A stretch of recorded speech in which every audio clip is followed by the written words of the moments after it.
Olá pessoal, tudo bem? Dr. Matheus aqui. Vamos dar início agora ao nosso curso de cardiologia, começando pela aula de eletrocardiograma.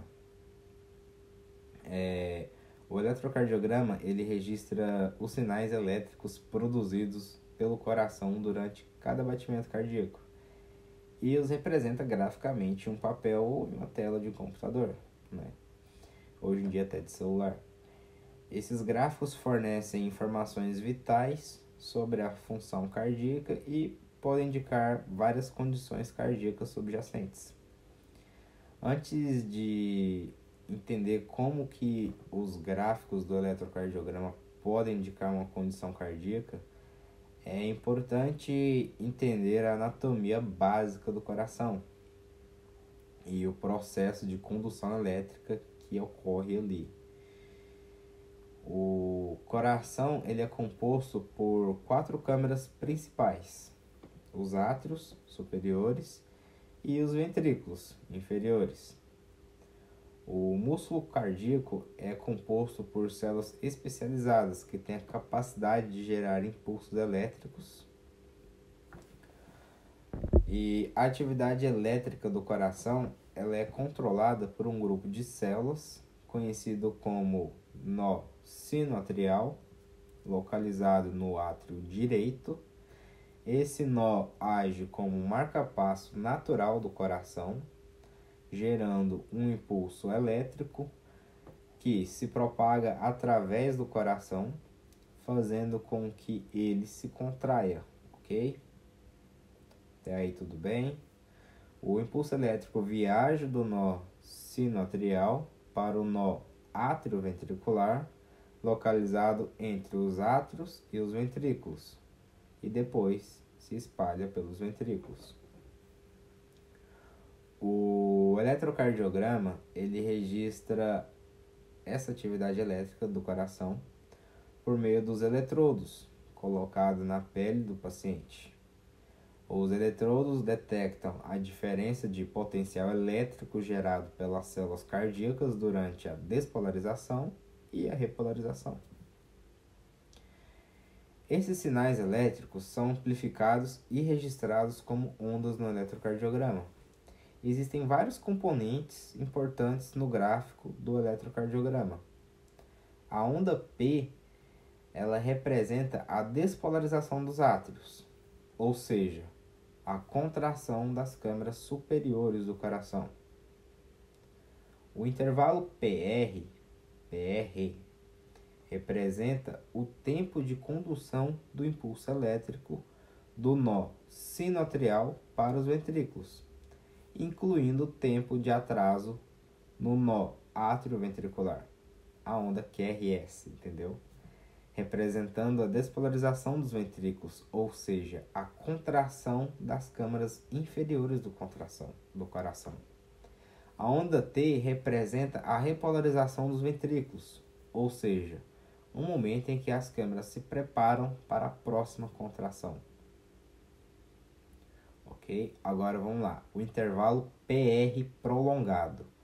O intervalo PR prolongado ele é uma medida de tempo de condução elétrica entre os átrios e os ventrículos. Tem que entender isso daí. Entendeu? Virou a chave. No eletrocardiograma, o intervalo PR prolongado é indicativo de atraso na condução elétrica através do nó atrioventricular.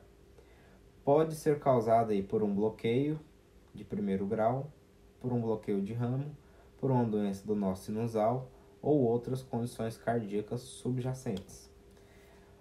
Complexo QRS. O complexo QRS alargado, também uma medida de duração da despolarização ventricular.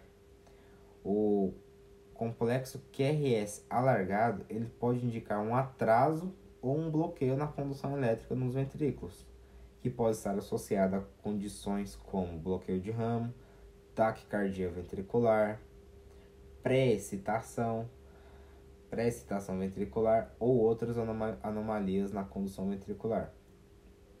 Agora, inversão da onda T. O que a gente observa na inversão da onda T? A inversão da onda T é uma alteração na polaridade da onda T no eletrocardiograma, que pode ser um achado normal em algumas pessoas, mas também pode indicar uma variedade de condições cardíacas, como, por exemplo, a isquemia miocárdica, a hipertrofia ventricular, inflamação cardíaca, miocardite, né? Distúrbios eletrolíticos, entre outros. E o supradesnivelamento ou depressão do segmento ST. Nessas duas condições, o supradesnivelamento ou depressão do segmento ST é uma elevação ou depressão anormal da linha de base entre o final da onda S e o início da onda T no eletrocardiograma. Essas alterações elas podem ser indicativas de isquemia miocárdica, lesão cardíaca aguda, inflamação do pericárdio, a pericardite, né? E entre outras condições. Ondas Q patológicas. O que a gente observa nas ondas Q patológicas? As ondas Q patológicas, normalmente, elas são profundas e pode ser indicativo também de um IAM.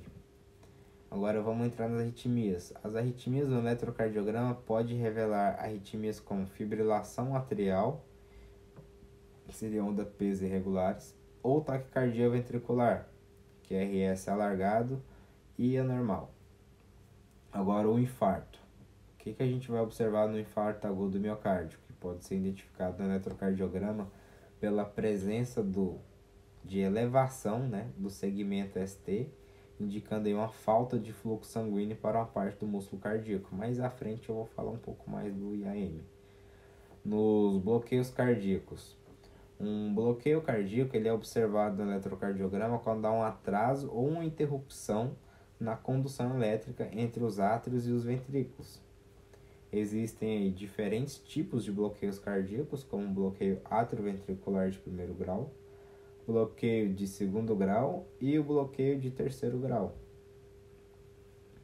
Esses bloqueios eles podem ser identificados no eletrocardiograma pela presença de intervalos PRs prolongados ou pela ausência de relação entre as ondas P e os complexos QRS. Isquemia miocárdica. Na isquemia cardíaca, né, a isquemia cardíaca ocorre quando o suprimento de sangue para o músculo cardíaco ele é reduzido devido a um estreitamento das artérias coronárias.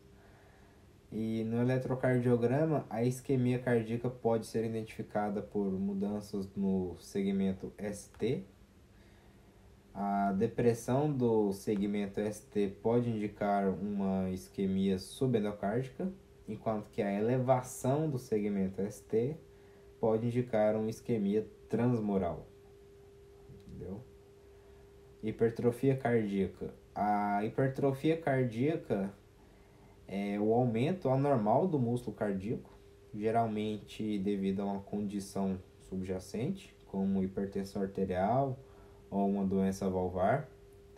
No eletrocardiograma, a hipertrofia cardíaca ela pode ser indicada por alterações nas amplitudes das ondas e nos complexos. Por exemplo, uma onda P aumentada em amplitude pode indicar uma hipertrofia atrial, enquanto que um complexo QRS alargado e aumentado em amplitude pode indicar uma hipertrofia ventricular. Agora, taquiarritmias e bradiarritmias. As taquiarritmias são ritmos cardíacos rápidos, enquanto as bradiarritmias são ritmos cardíacos lentos. No eletro, as taquiarritmias podem ser identificadas por frequências cardíacas elevadas, como intervalos RR reduzidos. Por outro lado, as bradiarritmias podem ser identificadas por frequências cardíacas lentas, como os intervalos RRs prolongados. A síndrome do QT longo. Na síndrome do QT longo é uma condição hereditária que afeta a repolarização ventricular, podendo predispor a arritmias graves, como a torsades de Points. No eletrocardiograma é observado um prolongamento do intervalo QT, que apresenta a duração total do potencial de ação ventricular. Agora, o infarto agudo do miocárdio. No caso do infarto agudo do miocárdio, o eletrocardiograma pode mostrar alterações características e típicas, né, desse padrão. A elevação do segmento ST é um achado típico, indicando a lesão miocárdica aguda. A presença de uma onda Q profunda e alargada pode indicar necrose do tecido cardíaco. As arritmias ventriculares. Nas arritmias ventriculares, como a taquicardia ventricular sustentada ou a fibrilação ventricular, podem ser identificadas no eletrocardiograma por padrões irregulares de ondas QRS e pela ausência de ondas P discerníveis. A taquicardia ventricular sustentada ela é caracterizada por 3 ou mais complexos QRS ventriculares consecutivos, com frequência cardíaca acelerada, enquanto a fibrilação ventricular é identificada por complexos QRS caóticos e ausência de atividade elétrica organizada. O flutter atrial. No caso do flutter atrial, que é uma arritmia caracterizada por uma frequência atrial rápida e irregular, com uma relação variável. No eletrocardiograma, o flutter atrial é indicado por ondas P distintas, em formato de dente de serra ou dente de serrote, antes de cada complexo QRS. Bloqueio de ramo. No bloqueio de ramo, ocorre quando há um atraso ou bloqueio na condução elétrica por um dos ramos do sistema de condução cardíaca, que pode ser um bloqueio de ramo direito, BRD, ou um bloqueio de ramo esquerdo, um BRE. No eletro, o bloqueio de ramo ele é identificado pela presença de um alargamento característico do complexo QRS. Mais para frente eu vou falar um pouco mais dos outros tipos de bloqueio. As arritmias supraventriculares. Nas arritmias supraventriculares são ritmos cardíacos anormais que se originam acima dos ventrículos, geralmente nos átrios. Exemplos comuns aí incluem a taquicardia supraventricular, TSV, e a fibrilação atrial.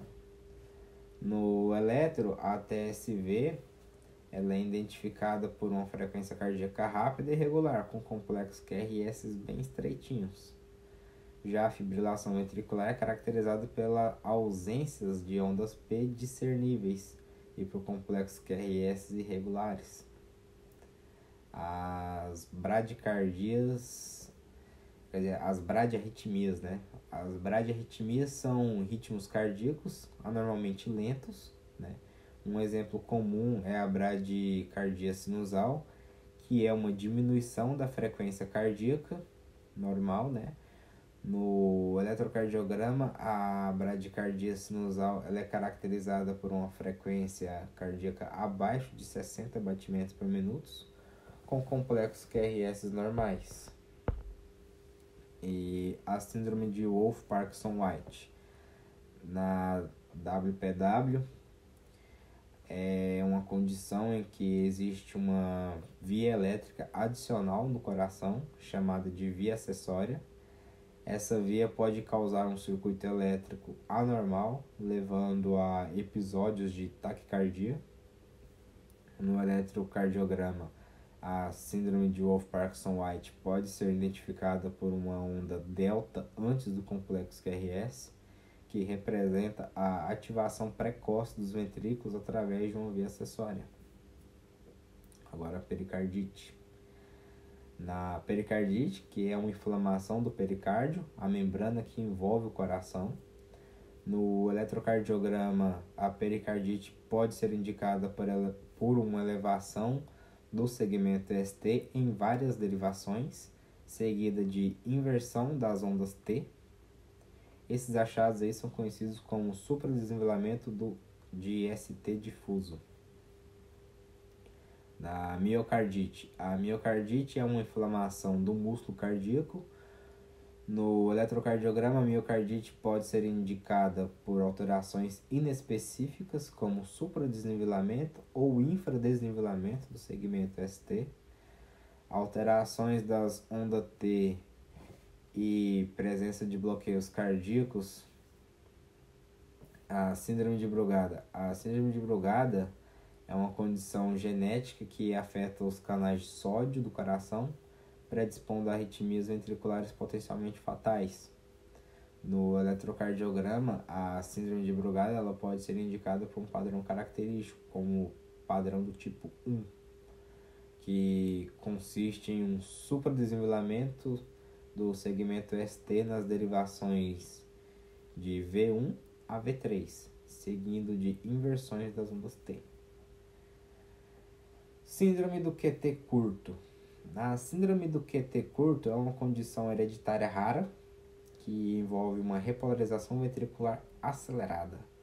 No eletrocardiograma, a síndrome do QT curto pode ser identificada pela presença de um intervalo QT encurtado. Cardiomiopatia. As cardiomiopatias é uma condição em que o músculo cardíaco ele se torna anormalmente fraco, espesso ou rígido. Existem diferentes tipos de cardiomiopatia, incluindo a cardiomiopatia dilatada, a cardiomiopatia hipertrófica e a restritiva. No eletrocardiograma, a cardiomiopatia dilatada pode ser indicada por alterações inespecíficas, como prolongamento do intervalo PR e complexos QRS alargados. Na cardiomiopatia hipertrófica, pode haver um aumento do tamanho das ondas, especialmente nas derivações pré-cordiais. Na cardiomiopatia restritiva, pode ser observadas alterações inespecíficas, como baixa voltagem do complexo QRS. Bloqueio de ramo incompleto. No bloqueio de ramo incompleto, é uma condição em que a condução elétrica ela passa por um dos ramos do sistema de condução cardíaca e ela está ligeiramente atrasada em todas elas. No eletrocardiograma, o bloqueio de ramo incompleto é identificado pela presença de uma onda QRS alargada, mas não tão ampla quanto no bloqueio de ramo completo. Vou falar brevemente da miocardite viral. A miocardite viral é uma condição de inflamação do músculo cardíaco que ela é causada por infecção viral. No eletrocardiograma, a miocardite viral ela pode ser indicada por alterações específicas também, como o supradesnivelamento ou infradesnivelamento do segmento ST, alterações das ondas T e presenças de arritmias. Agora, estenose ou regurgitação valvar. A estenose valvar ocorre quando uma válvula cardíaca se torna estreitada, restringindo o fluxo sanguíneo. Na regurgitação valvar ocorre quando uma válvula cardíaca não fecha completamente, permitindo aí que o sangue flua para trás. No eletrocardiograma, essas condições podem ser indicadas por alterações na duração e na forma das ondas, como alargamento do complexo QRS e prolongamento do intervalo PR. A taquicardia paroxística. Na taquicardia paroxística supraventricular é uma arritmia que ocorre abruptamente e é originada acima dos ventrículos.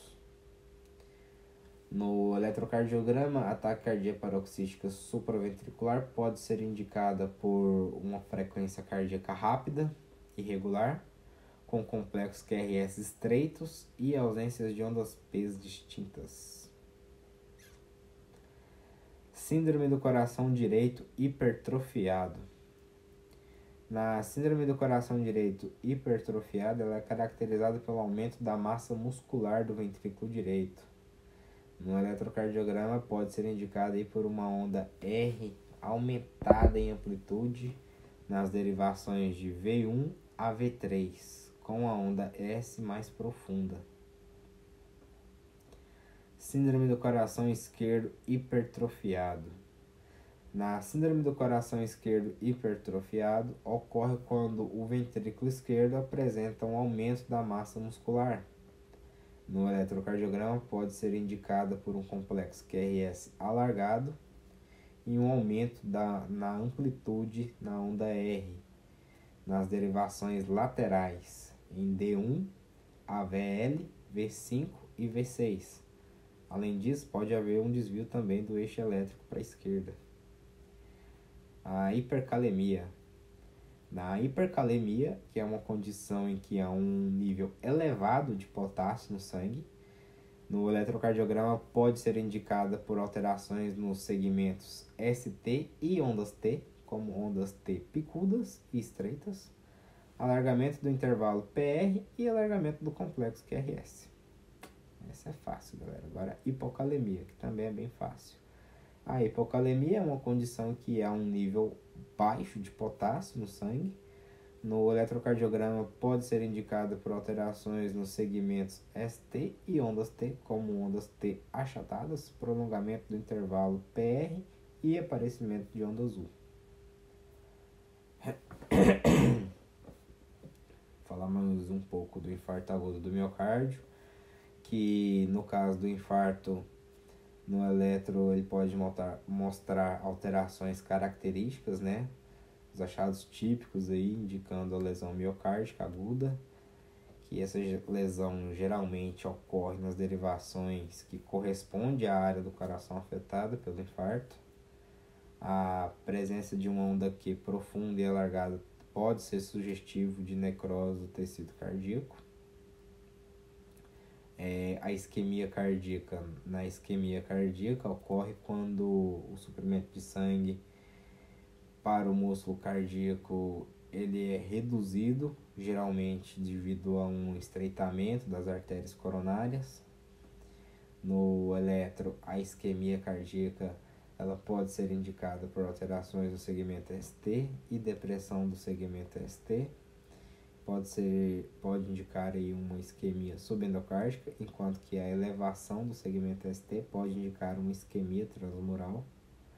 Isquemia transmural, lembrando que é passada as 3 camadas do coração, né? Os 3 tipos de músculo. Arritmias ventriculares. Nas arritmias ventriculares, que são ritmos cardíacos anormais que se originam nos ventrículos, no eletrocardiograma, as arritmias ventriculares, como taquicardia ventricular ou fibrilação ventricular, podem ser indicadas por complexos QRS largos e irregulares. A taquicardia ventricular apresenta 3 ou mais complexos ventriculares consecutivos com frequência cardíaca acelerada, enquanto que a fibrilação ventricular é caracterizada por complexos QRS mais caóticos, ok? A síndrome de Takotsubo. Na síndrome de Takotsubo, também conhecida como síndrome do coração partido, né? É uma condição em que o coração ele apresenta uma disfunção temporária, geralmente desencadeada por um estresse emocional ou algum susto, choque, perda, enfim. No eletrocardiograma, a síndrome de Takotsubo pode ser indicada por alterações inespecíficas, como um supradesnivelamento do segmento ST e inversões das ondas T. Essas alterações geralmente se resolvem após a recuperação do paciente. E acho que eu devia falar um pouco mais sobre o bloqueio de ramo para vocês, né? Mas existem 2 tipos principais de bloqueios de ramo que a gente deve ter em conta, que é o bloqueio de ramo direito e o bloqueio de ramo esquerdo. No eletrocardiograma, o bloqueio de ramo direito ele é caracterizado por um complexo QRS alargado, superior a 0,12 segundos, nas derivações V1 e V2, com uma morfologia inespecífica, conhecida como RSR. O Bloqueio de ramo esquerdo, por outro lado, ele é caracterizado por um complexo QRS alargado nas derivações laterais, na D1, AVL, V5 e V6, com morfologia específica conhecida como QR ou QR, em caps lock. Bloqueio atrioventricular. No BAV, é uma condição em que há uma condução elétrica entre os átrios e os ventrículos, ela é prejudicada. E existem diferentes graus de BAV, desde o bloqueio de primeiro grau até o bloqueio de terceiro grau, ou bloqueio completo do átrio ventricular. No eletrocardiograma, o bloqueio de primeiro grau ele é caracterizado por um prolongamento constante do intervalo PR, acima do limite normal, geralmente maior que 0,20 segundos. No bloqueio de segundo grau, alguns complexos P não são conduzidos aos ventrículos, resultando aí na ausência periódica de complexo QRS. No bloqueio de terceiro grau, não há relação nenhuma entre os complexos P e QRS, resultando aí em uma frequência ventricular lenta e regular, independentemente da frequência arterial. A taquicardia sinusal. Na taquicardia sinusal é uma condição em que há uma aceleração da frequência cardíaca devido à atividade elétrica normal do nó sinusal. No eletrocardiograma, a taquicardia sinusal é caracterizada por uma frequência cardíaca superior a 100 batimentos por minuto, em repouso, né? Lembrando que tem que ser em repouso, com um ritmo regular e complexos QRS normais. A fibrilação ventricular. Fibrilação atrial, quer dizer, perdão. Na fibrilação atrial é uma arritmia cardíaca comum em que os átrios do coração apresentam atividade elétrica caótica e desordenada. No eletrocardiograma, a fibrilação atrial é caracterizada pela ausência de ondas P distintas e pela presença de oscilações irregulares e rápidas na linha de base, conhecidas como ondas F. Os complexos QRS podem ser normais ou normalmente alargados, dependendo da condução ventricular. O bloqueio de ramo esquerdo. O bloqueio de ramo esquerdo ocorre quando há um atraso ou bloqueio na condução elétrica ao longo do ramo esquerdo do sistema de condução cardíaca. No eletro, o bloqueio de ramo esquerdo é caracterizado por um alargamento do complexo QRS nas derivações laterais D1, AVL, V5 e V6, com morfologia específica conhecida como QR, que eu já mencionei anteriormente. E no mais de bloqueio de ramo é isso, os bloqueios cardíacos, né? E deixa eu ver o que mais eu tenho para falar para vocês.